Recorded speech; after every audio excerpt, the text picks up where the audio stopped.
Hello everyone, that was my squeaky chair. So I'm here to tell you a little story about the piece I'm working on now that I call Beethoven's Revenge. Look at all these pretty papers. So what's that mean? Beethoven's Revenge. Well, it comes from a dream I had when I was, 11 or 12 or something. It was sometime around the Gulf War that I had this dream. And it was Beethoven standing on a balcony of like Hitler's palace or whatever. And he was shackled at the ankles and being forced to lead an orchestra against his will in his own music for the pleasure of the Nazis. And I didn't know a whole lot about, the Nazis at the time. But that tracks. That's absolutely what they did with the best of German classical music, was say, hey, we're using this as a symbol of our superiority, and we're going to use it as propaganda. And yeah, I would imagine Beethoven wouldn't have liked that, because, so for reference, when Beethoven wrote his Third Symphony, he originally considered dedicating it to Napoleon because he thought he was kind of cool.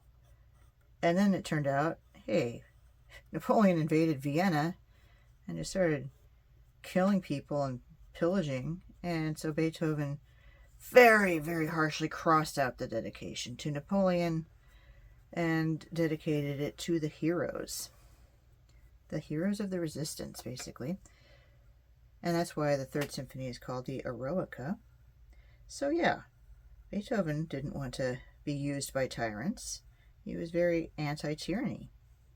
So this dream was very impactful that I had, that hey, Beethoven's shackled by Hitler and being forced to lead his orchestra and his own music against his will. And so in this dream, Beethoven turns to me and says, use your art to fight fascism.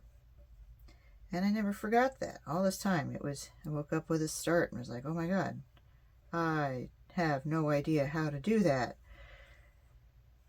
And so fast forward, and here we are, under our current administration in the United States. And I'm doing my meditation practice as usual. And I hear a little voice say, hey, you should ask Beethoven what he thinks about making art during times like this. I'm like, oh yeah, you might know, that might be good. I just have these meditations and talk to these figures just for funsies. I'm not going to get into too much about why or what that means. But so a couple of days later, I give it a shot. I'm like, all right, I'm going to have a little meditation and ask Beethoven what he thinks. Why make art in these times? What is the purpose of art for fighting fascism? Why is it necessary? How is it useful? And so here's what I saw. I was in a very small apartment, a very 18th century Viennese kind of apartment. It was very small. It was very white. There was just one big window, white light flooding in, curtains fluttering in the breeze. The white wooden squeaky floors. Well, the floor wasn't really a floor. It was more like a trampoline or a bounce house. It just kept bouncing and rippling. And I was trying to stand on this floor, kind of bouncing around. Like, this is weird. This is kind of fun, but it's weird. And in the corner, there's Beethoven playing the piano. He has a small little piano. And he'll play the piano for a little bit, and then he'll get bounced around by the floor too. Go boing, boing, boing, boing, boing, boing. But always return to the piano. And he said, in all of this chaos, let art be the thing that you always return to, that stabilizing force that you always return to. Like, okay, that makes sense. Amidst all this chaos, art will be the thing that I return to. Then he tried to write the music down. So he picked up an inkwell sitting on top of the piano, got out his paper, But because the floor was bouncing around so hard, he couldn't write anything down. Kept trying, but couldn't hold the pen steady, and he got really frustrated with this. He threatened to throw the inkwell across the room, but instead he handed it to me and said, "What art can you make with this?" And I was like, what? Are we going all abstract expressionism now? Is that what's going on? So I took the inkwell and I threw it and made some nice spatters around the room. And then Beethoven said, use the chaos to make art. What kind of art is going to come from the chaos? What art can you make now that can only be made now because of the situation that we're finding ourselves in right now? I'm like, oh, yeah. I've often heard this in my meditations, this idea that art is only born of its time and place. And that's one reason why we incarnate, is specifically to be in a specific time and place.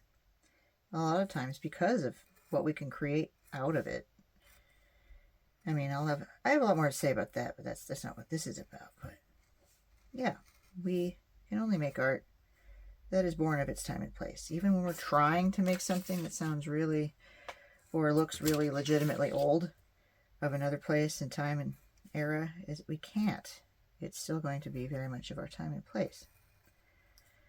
And so that was the message of this meditation, is that as horrible as these times are right now that we're living through, how can we use the chaos as a creative force and then use what we create from that chaos against the chaos itself? So I spent all day thinking about that, and I don't know that I have a great answer, but sort of like what patterns can emerge from the chaos?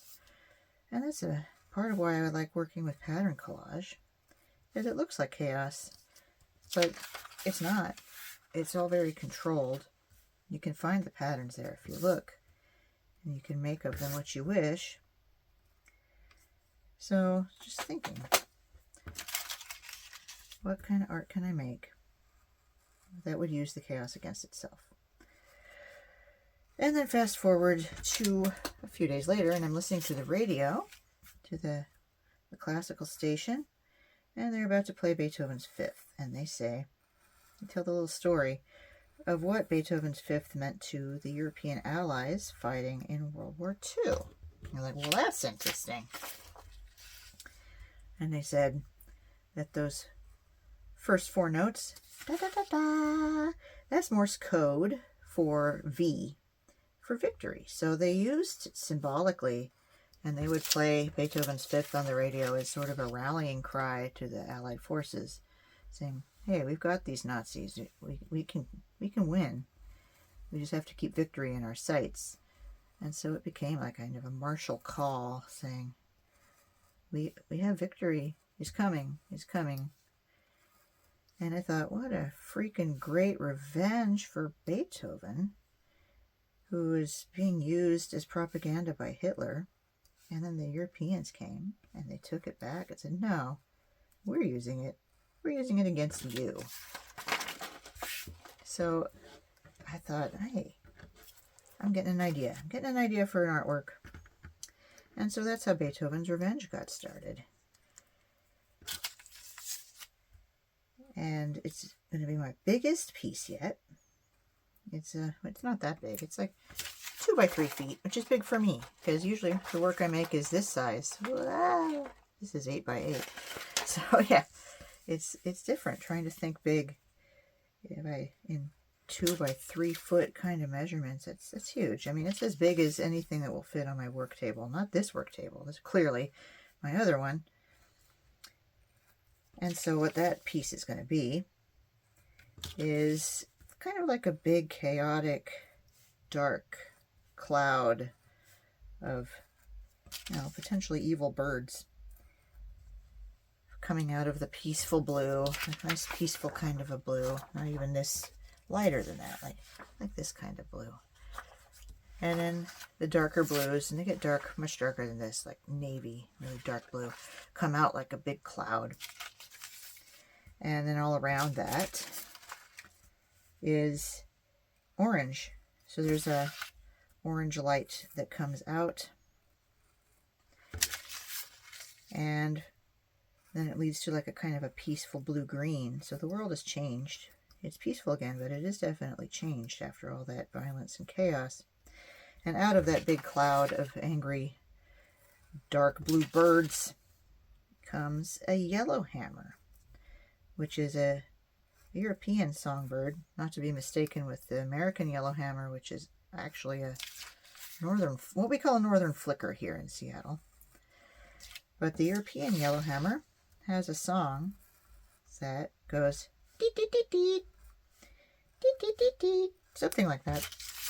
So it's the Beethoven bird, which is funny. In America, we also have a bird that sings something similar. We call the Beethoven bird.